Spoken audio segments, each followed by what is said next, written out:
ये जबलपुर क्रूज हादसे के कुछ सेकंड पहले की वीडियो है। जब क्रूज डूबने वाली थी उससे कुछ सेकंड पहले जो यात्री थे उन्होंने ये वीडियो बनाई थी। उसमें देखिए एक माँ अपने बेटे को लेकर बैठी है आराम से। इन्हें नहीं पता कि कुछ सेकंड बाद ये बोट डूबने वाली है और इन सबकी जान चली जाएगी। अब तक 9 लोगों की मौत हो चुकी है और अभी भी 4 से ज्यादा लोग जो है लापता है। ये पहली वीडियो थी और साफ साफ दिशा निर्देश है कि बिना सेफ्टी जैकेट के आप ट्रैवल नहीं कर सकते, आप नहीं घूम सकते।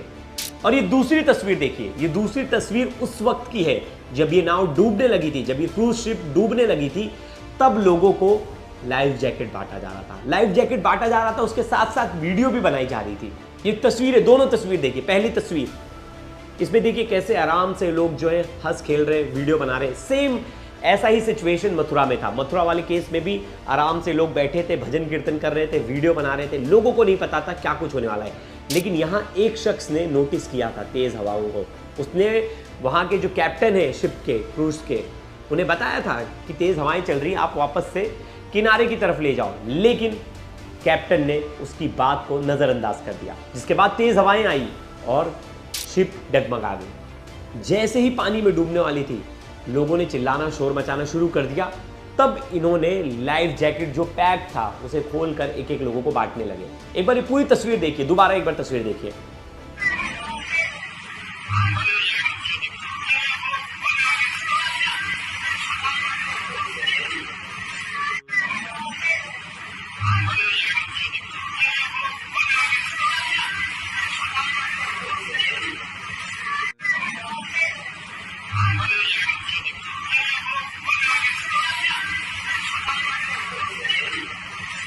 आपने उस बोट की तस्वीर देखी, कैसे लोग उसमें बैठे। आपने एक चीज नोटिस की होगी कि उसमें एक माँ अपने बच्चे को लेकर बैठी है।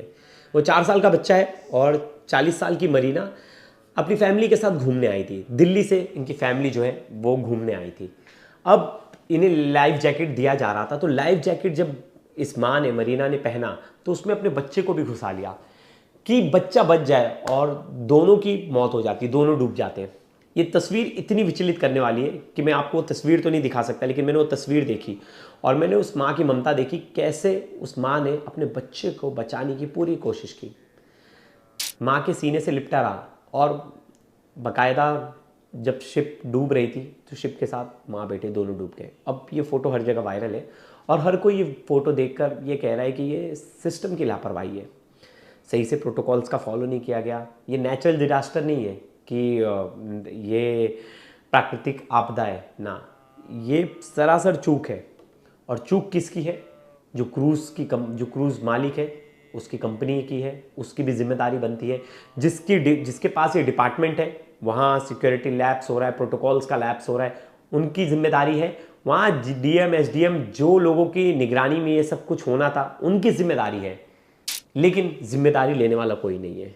अब हादसा हो गया तो सब इसे हादसा बोल रहे हैं और ये बोल रहे कि इस हादसे की जांच होगी। जांच क्या होगी? साफ साफ चीज़ें पता चल रही, कैसे कुछ सेकंड पहले आप लाइफ जैकेट पहना रहे हो लोगों को, आपने पहले लाइफ जैकेट नहीं दी। और एक और चीज़ थी कि कुछ लोग जो है वो कह रहे हैं कि हमने बताया था कि तेज़ हवा चल रही है, आप बोट साइड पर ले लीजिए, लेकिन कैप्टन ने हमारी सुनी नहीं। यहाँ तक कि जो रिपोर्ट्स हैं, यानी जो वेदर रिपोर्ट्स हैं, उनको भी जो है दरकिनार कर दिया गया। और मेट्रोलॉजिकल का जो डाटा बताता है कि विंड स्पीड 60 से 70 किलोमीटर पर आवर की स्पीड से चल रही थी। ऐसे में जब इतनी स्पीड में तेज़ हवा चल रही थी तो आपको क्या इसका पहले से अंदाज़ा नहीं था? क्या आपको इसकी इन्फॉर्मेशन नहीं थी? क्या आपने उस इन्फॉर्मेशन को नज़रअंदाज किया? ऐसी कंपनी के खिलाफ स्ट्रिक्ट एक्शन अभी तक क्यों नहीं लिया गया? अभी तक जांच ही हो रही है। मतलब आप पहले से मान के चल रहे हैं कि ये नेचुरल डिजास्टर है, प्राकृतिक आपदा है, ये एक नॉर्मल एक्सीडेंट है। मथुरा में 10 से ज़्यादा लोग मर जा रहे हैं, जबलपुर में 9 लोग मर जा रहे हैं, लेकिन इंसानी जान इतनी सस्ती है हमारे देश में कि उसके लिए कोई कुछ बोलने वाला नहीं। एक धनराशि बाद में दे दी जाती है कि जो लोग मृत हो, जिनके घर में मृत लोग हैं, जो लोग इस हादसे में अपनी जान गंवा बैठे, उन लोगों को कुछ पैसे दे दिए जाएं। लेकिन क्या उनकी कमी वो पैसा पूरा कर सकता है? नहीं। और ये पूरा परिवार देखिए, इसमें जो आधे से ज़्यादा लोग थे वो दिल्ली से थे, कुछ लोग जबलपुर के ऑर्डिनेंस फैक्ट्री की फैमिलीज थी, जो है ऑर्डिनेंस फैक्ट्री में काम करते थे, आसपास के लोग थे। एक जो शख्स है वो तमिलनाडु से थे, एक भोपाल से थे। तो ऐसे अलग अलग जगहों से लोग छुट्टियां मनाने आए थे, लेकिन फिर भी बहुत सारी जो सेफ्टी प्रोटोकॉल्स है उन्हें दरकिनार किया गया, जिसके बाद ये हादसा इतना विकट रूप ले लिया और इतने सारे लोगों ने जान गंवा दी। लेकिन पूरा मामला है क्या, शुरुआत से मैं आपको बताऊंगा। देखिए, एमपी के जबलपुर में, और जबलपुर से 40 किलोमीटर दूर नर्मदा रिवर में बताया जाता है बारगी डैम है, और ये बहुत ही फेमस टूरिस्ट स्पॉट है।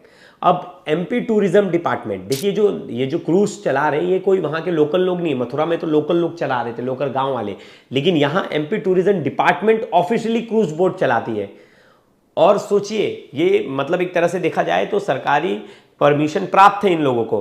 अब नर्मदा का जो बैक वाटर्स है वो देखने और उसे घूमने के लिए कई पर्यटक आते हैं, और थर्सडे यानी 30 अप्रैल को भी लोग वहाँ आए थे और घूम रहे थे, और शाम के 6 बजे होंगे, और करीब तकरीबन 40 से ज़्यादा लोग थे उस ट्रिप पर, और वो लोग घूमने निकले थे।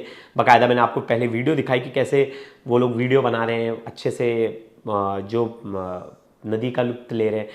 और इसके साथ एक कैप्टन थे, 2 क्रू मेंबर थे, और ये लोग जो थे वो पूरे 40 से ज़्यादा लोगों को संभाल कर लेकर जा रहे थे। अब कई रिपोर्ट्स में ये भी दावा किया जा रहा है कि ओवरलोडेड था, लेकिन अभी तक इसकी कोई पुष्टि नहीं हुई है। जब तक हमारे पास कोई ऐसी करेक्ट इन्फॉर्मेशन नहीं आएगी तब तक मैं उस पर मोहर नहीं लगाऊंगा, आपको बताऊंगा नहीं। लेकिन फिर भी जो बाकी रिपोर्ट से मैंने उसका जिक्र किया। अब सुबह से शाम तक जो वेदर था वो नॉर्मल था, मौसम बहुत ही नॉर्मल था, लेकिन शाम के 6 बजे मौसम अचानक बदल गया, ऐसा लोगों का भी कहना है और डिपार्टमेंट का भी कहना है। अचानक से मौसम बदल गया। मेट्रोलॉजिकल डिपार्टमेंट का कहना है कि उनके डाटा के हिसाब से जो विंड स्पीड थी, मतलब जो हवा की रफ्तार थी, वो 60 से 70 किलोमीटर प्रति घंटे की तेजी से बह रही थी।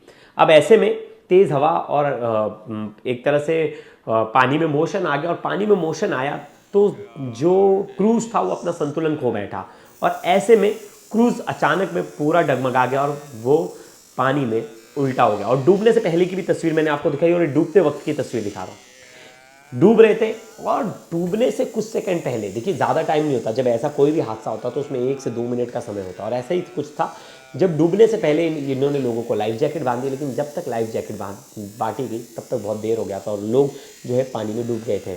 और अब तक जो पैसेंजर्स हैं उनमें बताया जा रहा है कि 9 लोगों की अब तक मौत हो चुकी है, 4 लोग अभी भी जो है वो गायब हैं। और ये नदी के एकदम बीचों बीच हुआ है, और खमारिया आइसलैंड बताया जाता है, खमरिया आइसलैंड के पास ये सब कुछ हुआ है। और तभी भी हवा बहुत तेज़ चल रही थी। फिर रात को रेस्क्यू ऑपरेशन शुरू हुआ, आसपास के लोग आ गए, और वहाँ जो लोकल लोग थे वो आ गए, एसडीआरएफ की टीम आ गई, और रात भर जो है चलिए, लेकिन कैप्टन ने इनके बातों को नज़रअंदाज किया। शिप का मेंटेनेंस नहीं हुआ, ऐसी बात भी सामने आ रही है। बताया जा रहा है कि प्रॉपर मेंटेन नहीं था शिप में खामियां थी, और बताया जा रहा है कि जो मेट्रोलॉजिकल डिपार्टमेंट की तरफ से चेतावनी आती उसको नज़रअंदाज किया गया। अब इन सब कारणों पर जो है जांच बैठ गई है, और खुद सीएम ने इसमें जांच के आदेश दे दिए। लेकिन सवाल एक है, दिल्ली से एक पूरा परिवार आता है, मरीना मसीहा, जो जिन माँ की तस्वीर वायरल है, मधुर मसीहा, प्रदीप कुमार, फिर जबलपुर से 9 लोग थे, भोपाल। बाद में सब लोग मिसिंग थे, सिस्टर का पता नहीं था कहाँ है वो। हम वेट कर रहे थे कि शायद बच जाएंगी। जो नौका थी वो फ्लोट कर रही थी, हमें ये नहीं पता था कि वो बेचारी उसी के अंदर है। हमने सोचा कि शायद जो उन्होंने जैकेट पहनी थी, और जहान को भी उसी के अंदर कर रखा था, जो छोटा बेटा था, हो सकता है कि वो कहीं बह के कहीं इधर आसपास गए हों, लेकिन उसके अंदर देखा नहीं, किसी ने ढूंढा नहीं। और सुबह जाके जब टीम आई है तब जाके उन्होंने वहाँ देखा है, तो वो बेचारे उसी के अंदर थे, बोट के अंदर फंस गए थे। अगर टाइम रहते वहाँ पे पहुँच जाते, जैसे शाम का टाइम था, जो जब हम वीडियो में भी देख रहे थे कि बोट जो है फ्लोट कर रही थी, उस टाइम जाके उसमें देखते तो शायद वो उसमें मिलते, और लोग भी मिल पाते उसमें। यानी लापरवाही तो है आप सर, लापरवाही बिल्कुल है। और जब ये हादसा हुआ उस टाइम जो वहाँ के गांव वाले जो लोग थे, उन्होंने ही सारा रस्सी फेंक के बचाया। प्रशासन की तरफ से बहुत ही लेट, बचाव की नौका वगैरह कुछ नहीं की। बचाव की नौका, एक बोट आई थी वहाँ पे। मैं वहाँ पे नहीं था, मैं नहीं कह सकता कैसे आई वहाँ पे, कि जो घूम रहे थे वही थे कि कोई और आया था वहाँ पे। लेकिन उस टाइम जिन्होंने बचाया वो आसपास वाले ही थे, गांव वाले लोकल जो थे, उन्होंने ही बचाया। प्रशासन की तरफ से कोई भी, बहुत देर में कार्रवाई हुई है, सारी जितनी भी हुई है। नज़दीक आके उनको बचाने का प्रयास किया। अगर वो एनडीआरएफ की टीम जो बचाव दल है वो अगर पहले आ जाता समय से, जिस समय थोड़ा रोशनी भी उजाला भी था, तो शायद बहुत सारे लोगों की जान बचाई जा सकती थी। ये मरीना के घर वाले थे और बहुत सारे चश्मदीद थे जो उस शिप पर थे, और जो बाकी लोग जो हैं, जो उनके घर वाले हैं, वो भी आरोप लगा रहे हैं कि कैप्टन ने कहीं ना कहीं बात नहीं सुनी और सेफ्टी मेजर्स का ध्यान नहीं दिया गया। एक बार उन्हें भी सुनते हैं। कुछ भी नहीं दिया था, सेफ्टी भी कुछ भी नहीं थी। जब वो डूब रहे थे, जहाज पलट गया था, तब मेरे ब्रदर इन लॉ ने लाइफ जैकेट लेके फेंक के दिए कि आप ये लो बचो। मेरी सिस्टर इन लॉ थी, उनका 4 साल का बेटा था, उसमें ही उसको फंसाया था सेट करने के लिए कि बचो किसी तरह से। उस क्रूज वाले ने सिर्फ पैसे के लिए उसको नहीं सुनी किसी की। गांव वालों ने बोला था कि तूफान आने वाला है, मत चलाओ इसको आगे, बीच में मत लेके जाओ, लेकिन उन्होंने नहीं सुनी, किसी की नहीं सुनी।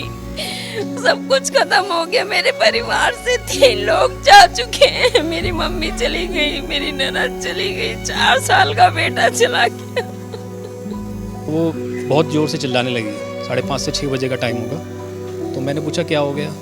उनका फ़ोन आया, वो ऐसे बोल रही है कि मुझे बचा लो, प्रेयर करो मेरे लिए, और शिप डूब रहा है। कह रहा बेटा मम्मी तो नहीं है, चली गई मम्मी। नहीं बचाई। लापरवाही बिल्कुल है। और जब ये हादसा हुआ उस टाइम जो वहाँ के गांव वाले जो लोग थे, उन्होंने ही सारा रस्सी फेंक के बचाया। प्रशासन की तरफ से बहुत ही लेट। इस वक्त हम लोग दिल्ली के मायापुरी इलाके में मौजूद हैं।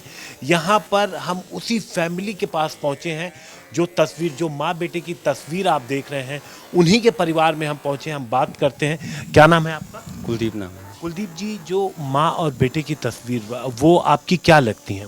वो मेरी दीदी लगते हैं, मेरी सिस्टर की वो नंद है, सिस्टर इन लॉ है वो। तो वो लोग कब गए थे मध्य प्रदेश, किस काम से गए थे? वो वेडनेसडे गए थे। जो हमारे जीजा जी हैं, उनके बड़े ब्रदर ने वहाँ पर घर बनाया था, तो उसके इनाग्रेशन में गए हुए थे वो। अभी बुधवार को ही? अभी बुधवार को ही जी। तो कल शाम को वो फिर वहाँ से अपना प्रोग्राम ख़त्म करने के बाद थोड़ा डैम की तरफ चले गए थे।